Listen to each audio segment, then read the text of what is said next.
it's Lori again, and welcome back to my kitchen. Hey, I've been on a mission to clean out our excess freezers, and I really kicked things into high gear this last weekend. I would like to reduce our reliance on the electrical grid, and so I'm trying to get rid of some of our excess appliances and I guess kind of power drainers. So I defrosted and emptied one of our freezers this last weekend, and I have been busy canning. And some of the ingredients that I had from the freezer reminded me of a wonderful recipe that a dear friend of mine shared. And I have made this quite a few times, made and canned it quite a few times, and I just absolutely love it. And the wonderful thing about this recipe is it is extremely flexible. And it's one of those things that's absolutely perfect when you are cleaning out a freezer, because it takes a little of this and a little of that and a little of the other thing, and it just kind of throws it all together in this wonderful meal in a jar. So today's recipe is by Amber May. Amber May is the founder of an absolutely fantastic Facebook canning group called SNUG. That's S-N-U-G, Canning to Preserve Our Future, on Facebook. She's the founder.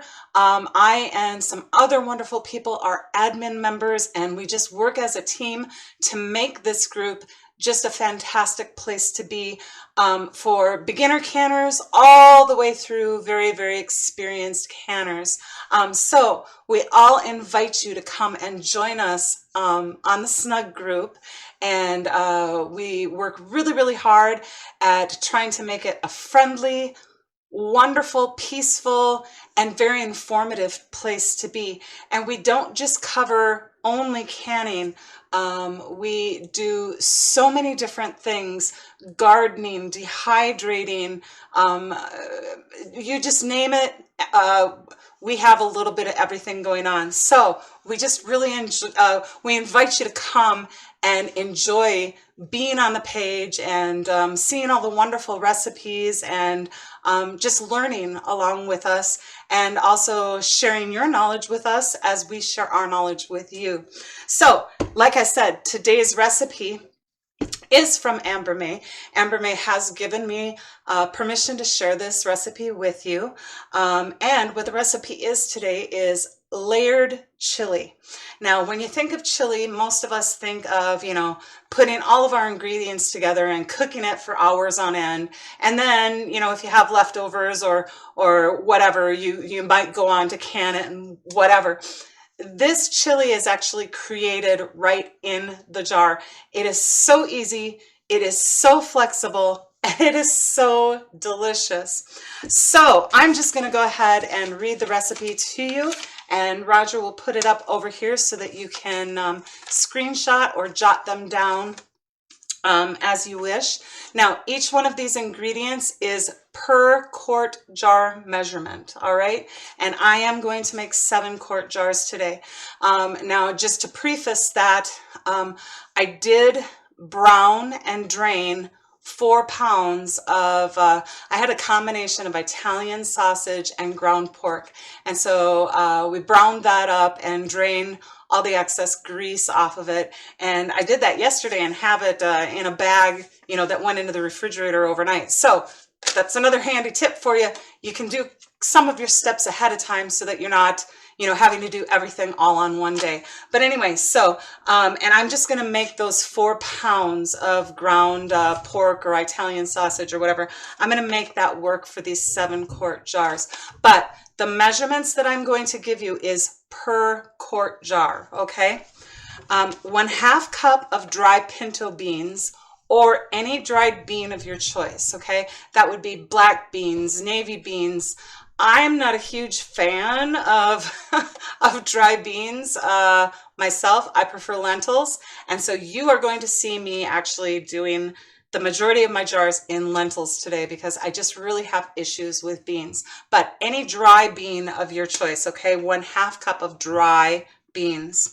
1 cup of ground and browned beef or pork or chicken or turkey or venison or whatever, you name it, you can do it, okay? That's how flexible this is. Even if you have like leftover roasted chicken or leftover pork roast or leftover beef roast that's all nice and cooked up, you can just cut that up and you can use that as your cooked ground beef, okay? Bacon is optional. I would suggest if you are going to use some bacon, just take a pound of bacon and slice it all up and fry it really good and remove the majority of the grease, and then just kind of equally distribute the bacon through your jars. Now, I'm not going to do bacon today. I just canned up about 15 pints of bacon over the weekend, and I'm just done with bacon right now. So I didn't feel like cooking anymore, so I'm not going to do bacon, but bacon is optional.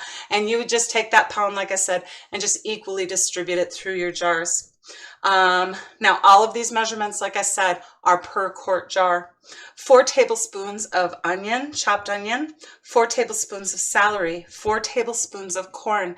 Now, you can use previously canned corn, you can use previously frozen corn, or you could even use fresh corn. If it's that time of year where you have fresh corn on the cob, doesn't matter, all right? 2 tablespoons of green chilies. You can do fresh, frozen, canned. My green chilies today, I didn't have any in my freezer, so I'm using previously canned green chilies, all right? So totally flexible, all right, guys? 1 tablespoon of chili powder, 1/2 teaspoon of cumin, 1/2 teaspoon of cayenne pepper, 1/2 cup of chopped tomatoes, and 4 tablespoons of tomato sauce. Now, I'm opting not to do the tomato sauce today either. I do have some chopped tomatoes and they're really juicy, and so I'm just going to consider my chopped tomatoes with all the juice in there, the sauce too. But like I said, totally flexible. If you want to put the sauce in there, absolutely go ahead and do it. I'm just going to opt not to today. All right, so I'm going to get your page down now that we have the recipe, and we're just going to start assembling all this goodness. And I am going to start with my beans. Now, I'm going to fill a couple of my quart jars with dried pinto beans, but like I said, I really don't care for beans. I got to check this jar. Nope, it's fine. It was just an optical illusion.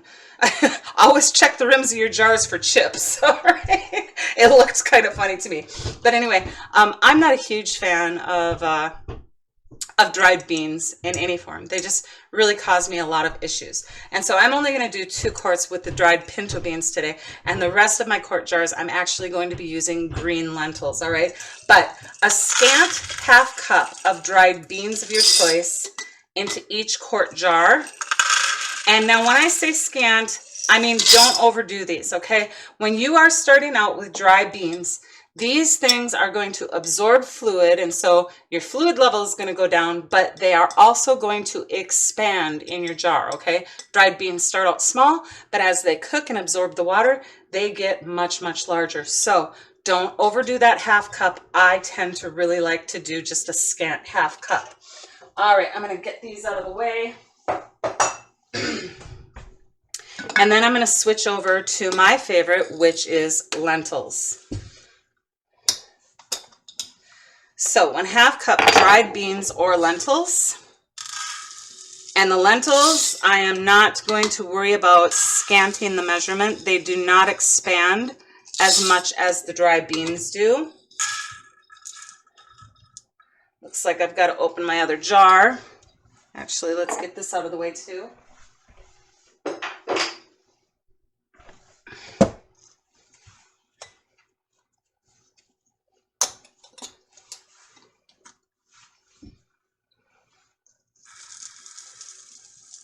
Now I suggest the green or the brown lentils. The orange lentils tend to get overly soft when they are canned. So I prefer either the green or the brown lentils.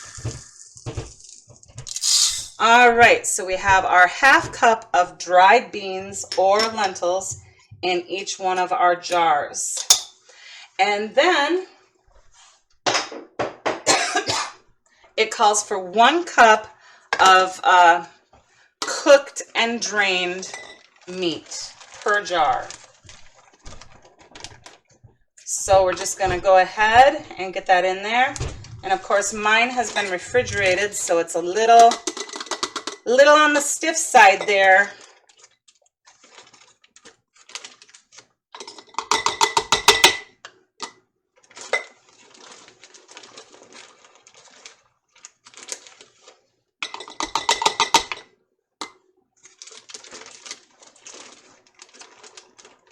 You guys, can you see what I'm doing? Do I need to page down just a little bit more? There, maybe that's a little better, huh? Excuse me. I still kind of have a little bit of the crud going on. Did I add any in that? No, I didn't. So please, I apologize for my coughing once in a while.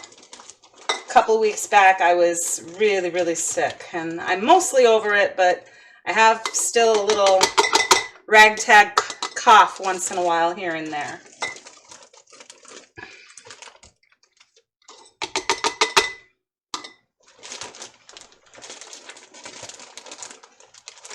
Okay, now as you can see, I have added 1 cup of cooked, browned, and drained meat. Now I had 4 pounds and I still have quite a bit remaining. Oops, sorry, I'm off cam.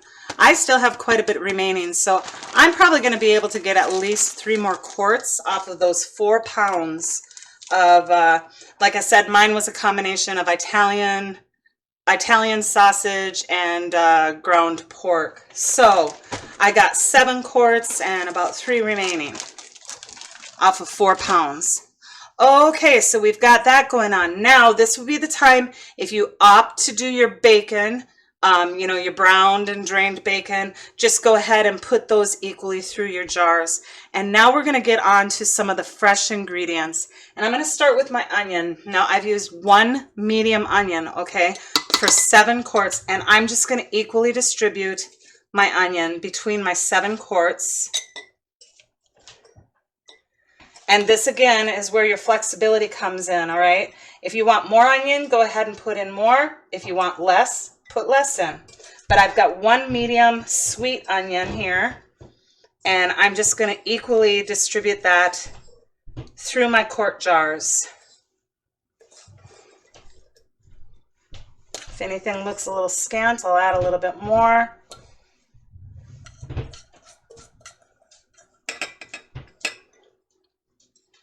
All right, that looks good. Now, excuse me. Now we need approximately 4 tablespoons of fresh chopped celery per quart jar. And I'm just going to eyeball that too and put it in 2 pretty good grabs or pinches of celery per jar.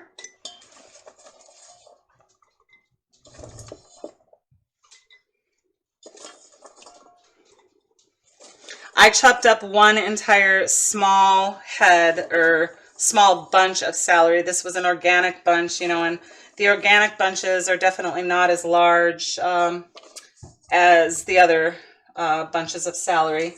But anyway, so I chopped up my entire bunch of celery, and, you know, I probably won't use it all, but that's okay. I'll stick the leftovers either in the dehydrator or just right into the freezer.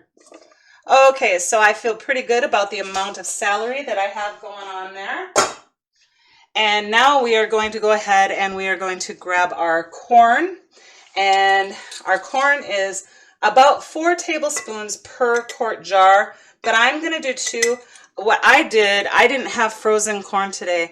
I just went up and I grabbed a pint of my home canned corn, and that's of course only 2 cups in a pint. And so what I'm going to do is I'm going to start out with 2 tablespoons. If you want more, you go ahead and do more. If you don't want corn at all, that's fine too. But I only have a pint of corn to work with, and so I'm just going to do 2 tablespoons to begin with, and then just equally distribute any leftovers that I have. And once again, this is all the flexibility of this recipe. But I really do like the corn in this chili. It kind of adds a little bit of, just kind of an unexpected pop of sweetness once in a while when you're eating it. And so I really do like the corn to be in it.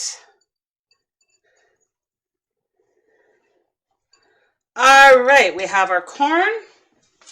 We're going to do our carrots. Now I did about 5, gosh, did I even mention the carrots to you guys? I don't think I did. There's carrots in this recipe. Now this is another option also, but what I did is I did about 5 large carrots, and I just went ahead and I just chopped my carrots. And so I'm going to equally distribute those into my jars. You guys, sometimes when I'm taking notes or I'm writing things down, my attention span these days seems to be really, really short. I have the attention span of a gnat right now these days. So, so I think I forgot to mention the carrots, and I do apologize. That should have been on the original recipe at the beginning of the video, but I guess it is what it is. You're just gonna have to put up with my my forgetfulness here on ingredients. Anyway, so I have about 5 large carrots, and I've just chopped them up into like bite-sized pieces, and I'm distributing them through my jars also. I feel good about that amount. Gonna put my extras aside, and then we're gonna go on to those green chilies. All right, and the green chili, I better refer to my recipe so I don't make any more mistakes, guys. Green chilies, 2 tablespoons per quart jar. And like I said, I did go ahead. I didn't have any green chilies frozen in my freezer right now, so I did go ahead and I'm just using store-bought canned green chilies. All right, there's nothing wrong with doing that, guys. Use what you got and buy what you ain't got and put it all together. We're just gonna put 2 nice tablespoons in each quart jar. Oh, those smell so good.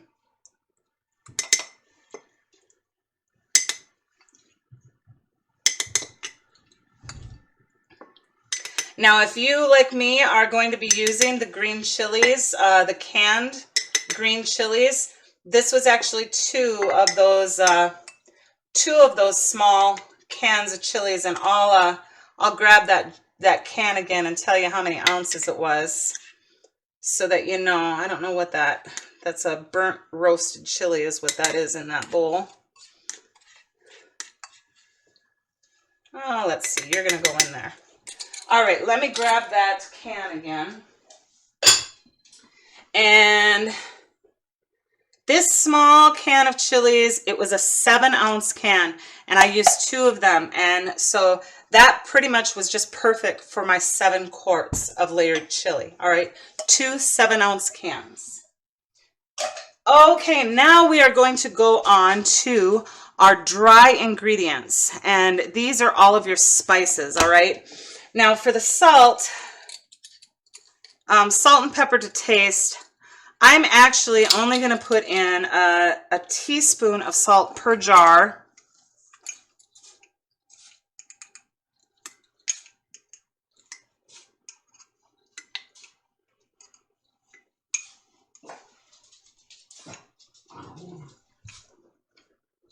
And then I'm going to do 1/2 teaspoon of ground pepper.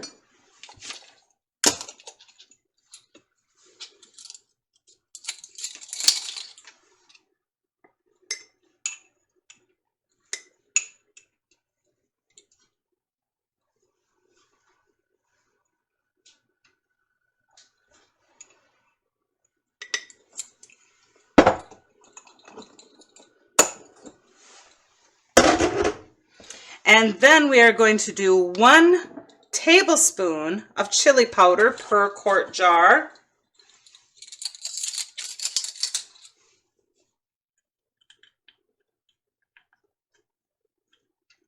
I've got that nice dark chili powder. Oh, this stuff is so good. I get this at Fleet Farm. If you have a Fleet Farm near you, their dark chili powder is the bomb. It's good stuff.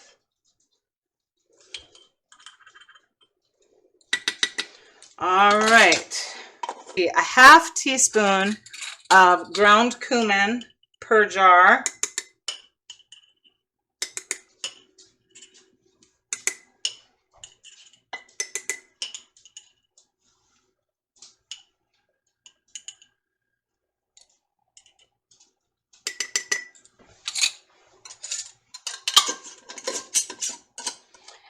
and 1/2 teaspoon of cayenne pepper per jar. And I know this sounds like a lot of seasonings, but you guys, this stuff is so good. Take my word for it.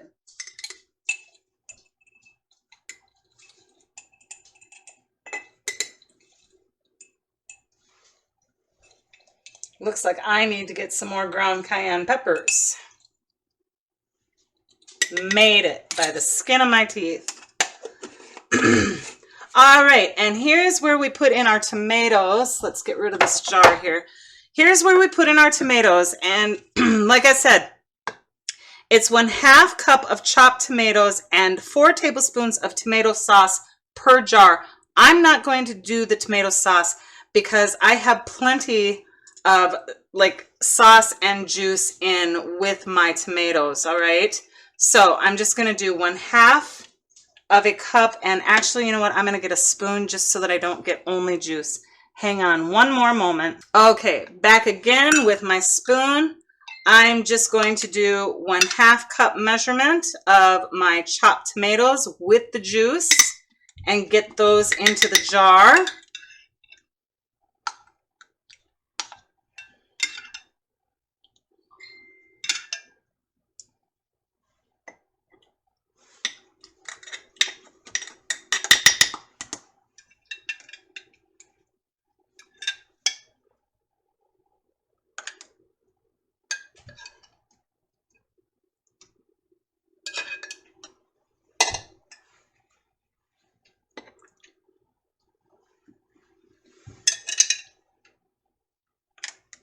I think all of my large pieces maybe are now out of there.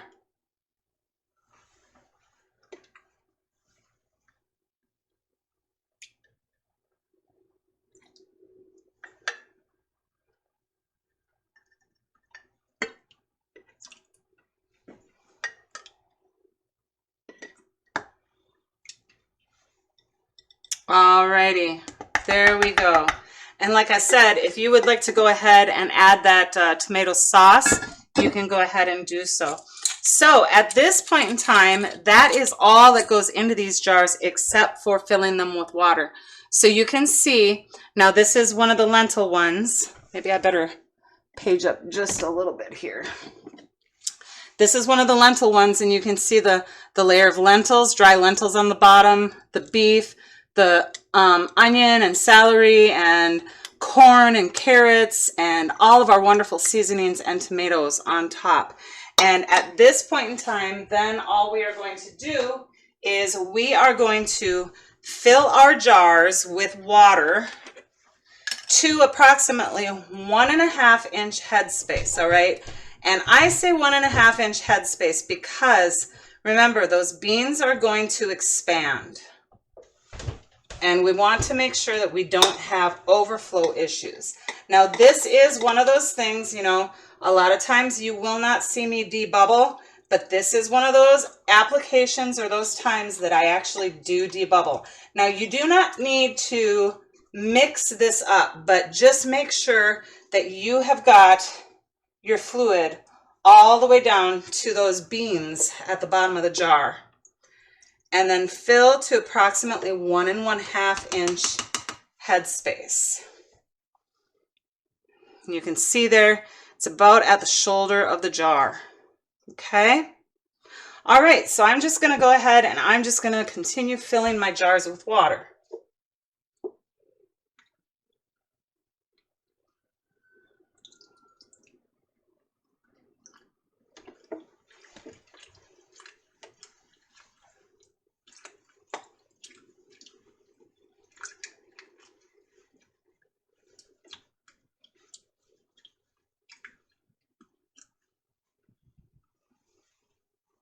All right, so I got my canner prepared.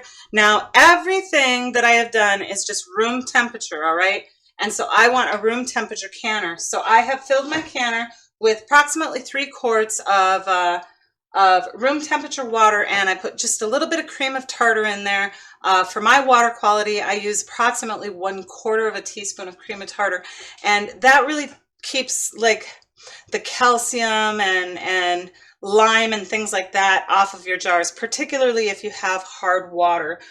So that's why I use the cream of tartar. And the cream of tartar is a lot more gentle on today's cheaper rings than what vinegar is. A lot of people add vinegar to the pressure canner, and I have really found that vinegar corrodes these cheap new rings very, very quickly.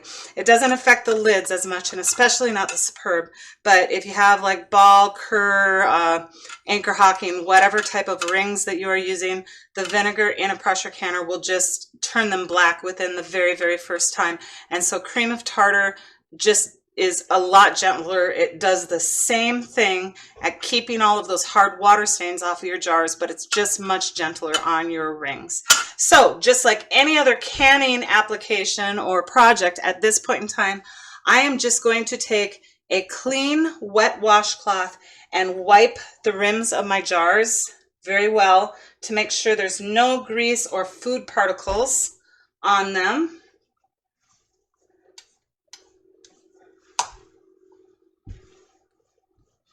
Just turn your rag every once in a while to get a clean surface. And just wipe around them good. Now, I'm going to be using my Superb canning lids today, and I have really found that with the Superb lids, the sealing compound is a lot thicker on the Superb lids than any other brand of canning lid on the market. And Superb lids, they are just amazing lids. But because of the thicker sealing compound on them, they do have a hard time venting, okay? So, you know, in a canning application, what you're doing is you're heating the food inside of your jar, and it's pushing out the excess air out of the jar, and it vents out from underneath that lid. And with the Superb's really thick canning compound, I found that it really has a hard time venting out from underneath these lids. And so if you put these Superb lids on fingertip tight, like most of the other brands, a lot of times they will buckle up because they can't vent correctly. So I put the Superb lids on just a little bit looser than others, okay? And generally speaking, when you're putting a canning lid on, whether it's ball, Kerr, anchor hocking, whatever, you want to do it fingertip tight, okay? But with the Superb lids, what I do is I just tighten to just the very first sign of resistance of that screw-on band, all right? That's all the tighter I want them on there. Otherwise, they're just going to have a hard time venting. They're extremely high-quality lids. Oops, turned that right off. Extremely high-quality lids, but I've just found tightening them a little bit looser than other brands has worked out a lot better for me. And then when I'm done with the canning process, and I allow my canner to cool off, and when I'm finally able to remove those jars from the canner, then I just take, and I don't even hold the jar after the process. I don't hold the jar. I just put the jar on my counter, and I just take my fingers and just tighten. Just with one hand, I tighten it, okay? Not extremely tight, but after the canning process, then I just snug it up just a little bit. And I have not had any seal failures at all doing it this way.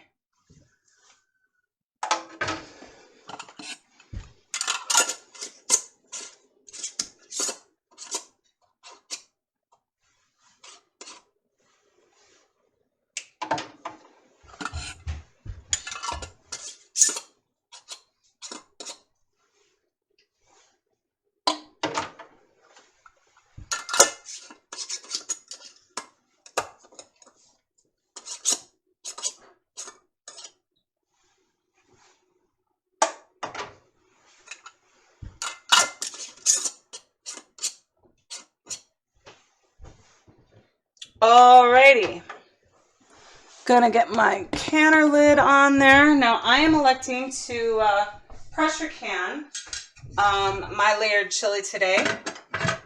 And if you are going to pressure can also, make sure that I'm on frame there. If you're going to pressure can also, quart jars like what I'm doing today is 90 minutes. If you want to do these in pint jars, it would be 75. And of course, all of the measurements of the ingredients, if you're doing a pint-sized jar, all of the measurements that I gave you would be just simply cut in half, okay? And if you would prefer to hot water bath either a pint or a quart size jar, either size jar would be 3 hours hot water bath. Now, since I'm doing my quarts, I'm going to do the 90 minutes. I'm going to just over medium heat, just slowly heat my canner up to avoid any overflow issues. If you heat it too quickly, it just kind of expands and it overflows out of the jar, and it causes what most people call siphoning. And siphoning can happen at the end of the process, but when it happens at the beginning of the process, it's actually overflowing, and that can be caused by two things: overfilling your jar and heating your canner too quickly. So I like to, especially when I'm starting from room temperature items, I like to heat my canner a little bit slower, and I only do it over medium heat. So I'm going to bring this up to a vent. I will vent for 10 minutes, and then I'm going to place my weight, and I'm going to pressure can this for 90 minutes. All right, so I allowed my jars of layered chili to cool and seal overnight. This morning, I checked all the seals, I removed my rings, I washed up my jars, and I would like to show you the absolutely beautiful results. And, you know, remember that I did a couple of quarts with the pinto beans, and I did quite a few quarts with the lentils because I prefer lentils. But anyway, I just want to show you the amazing results. Actually, maybe I'll just tip down the camera here a little bit. There you go. All right, so that you can see that this is obviously the pinto beans. And remember, those pinto beans only filled about this much of the jar, okay? Look at how much they have expanded. And this is why I say a scant half cup, okay? These things just absorb and blow up in the jar, all right? And this is why I say don't overdo on the beans, because they take up so much room in your jar. You just want to make sure that you're not overfilling. All right. And then you can just see, you know, I've got my meat and my celery and carrots and all the other goodies that I put in there. Okay. And I will show you here. Here's one of the lentils. And it's the same thing. The lentils do expand. All right. Approximately the same as what the pinto beans did. Actually, you know what? I'll just pick that jar back up and we'll just put them side by side. Okay, but remember, with the pinto beans, I scanted my half cup dry bean measurement. With my lentils, I did a full half cup. All right, so I'm just going to take one of my little saucepans, and I'm going to go ahead and just empty the contents of my jar into this saucepan. Now, I elected, of course, not to do all of the tomato products. When I'm pressure canning, I'm pretty careful about how much tomato I put into things. And the reason why I am careful about that is tomatoes actually have a lot of natural sugars in them, all right? And when you are pressure canning, not so much when you're hot water bathing, I'll just tip up here a little bit again. When you're pressure canning tomato products at a meat time, which is what we have done here with our layered chili, you know, we had dried beans and we also had a meat product. And so we needed to pressure can our jars at meat times. When you're pressure canning a tomato-based product, the tomatoes have a certain amount of natural sugar in them, and a lot of times they will scorch and burn and kind of lend a flavor, a change in flavor that me and my family does not really care for. And so that's kind of why I elected not to add the additional tomato sauce yesterday. Now, if you were going to be water bathing this product, which I have done a million times, you don't have to worry about that so much, because in a water bath process, you're not going to scorch and burn that natural sugar in the tomatoes. And so you're really not going to have any change in flavor at all. But when I am pressure canning tomato products or tomato-based products, I'm really careful about the amount of tomatoes that I want to add to my product. So where I'm going with this whole rambling on is because I elected not to add the tomato sauce along with those chunky tomatoes. I may at this point in time elect to add a little bit of additional tomato sauce just to give it that good tomato sauciness, of course, to the finished product. But at this point in time, I'm going to point the camera down at the finished product in my pan so that you can see how absolutely awesome this is. All right, hasn't been heated at all, just opened and dumped the contents of my jar into the pan, and you can see the lentils are still completely intact. And like I said, I prefer the green or the brown lentils. All right. The meat that I had in there that was pre-cooked, that's still really in good condition too. It's not mushy. It's not pasty. I did add fresh carrots. Now you could do frozen carrots, but the carrots are obviously here. Let's see if I can get this carrot here. Obviously, that carrot is still whole. Just absolutely amazing. This is such a good chili. It smells awesome. Like I said, I might add at this point in time a little bit of additional tomato sauce to it, but it's not dry.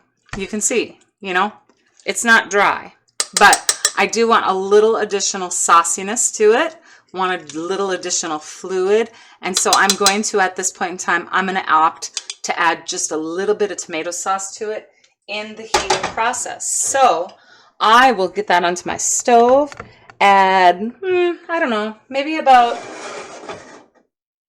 a half cup of tomato sauce to that. And then once I get that all heated up, I will come back and dish it up for you and give you the final review. Be back in just a minute.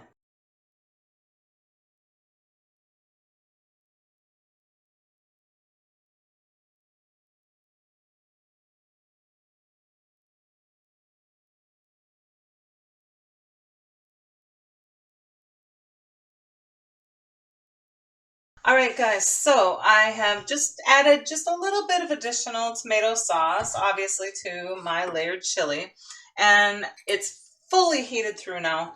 And so I just want to dish up just a serving of this and show you what it looks like. You know what? I'm not sure that I don't think that I took a spoon, but that's okay. I'm going to just improvise. So when I eat chili, and you can see how beautiful this is. Let me tip it down here. Look at how absolutely beautiful this chili is. When I eat chili, I really love to have a few additional fresh chopped onions on top. This is just how I prefer to have my chili. I also like to have a little bit of fresh grated cheddar cheese on top. And I also like to have just a dollop of sour cream. So I'm just going to use this spoon here since I didn't bring an additional one over, and I should have. But look at, beautiful. Let's just stir this up here. Hot in my bowl.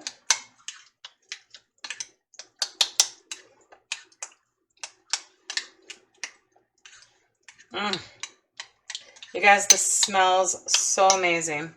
All right, so I'm just gonna tip up and,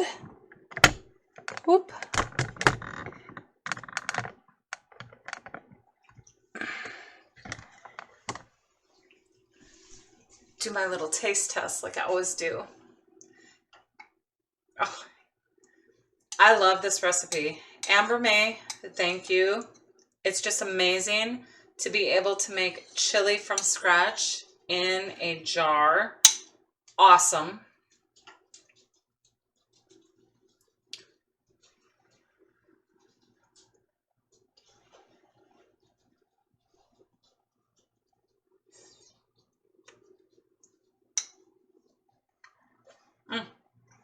Hot.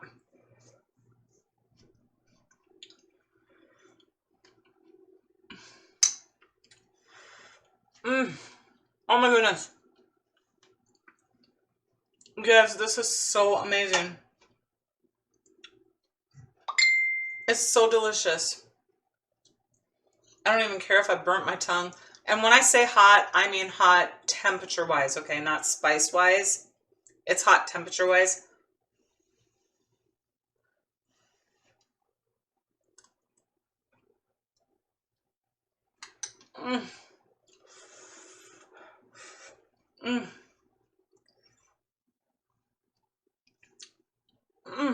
My goodness. Best chili ever, seriously. All right. I'm going to get more centered here. You guys, this is absolutely, it's a fantastic thing. It really is. It's a fantastic thing. There is no pre-cooking. There is no extra time. You are just creating this chili in a jar, and it is so flexible. Like I said, I'm going to put that down. Like I said, you guys, when you are cleaning out a freezer, this is absolutely, I want to make sure I don't have anything on my face this time. This is absolutely one of the best projects that I can ever suggest if you are cleaning out a freezer, because you have leftover vegetables frozen in there, you have leftover meats frozen in there, you maybe even have leftover tomatoes frozen in there from last year's garden. You know, we're all guilty of this, you guys. Anyway, throw them all together in a jar, create chili in a jar, layered chili. Amazing final product with absolutely zero work and extra time at all. I love this stuff. I think you're going to love this stuff too. Please come check out the Snug group. Amber May's recipe for layered chili is amazing, along with so many other of her just outstanding canning recipes. Come join us on Snug. You will not be disappointed. Thank you for spending your time with me today. God bless you all, and happy canning, everybody.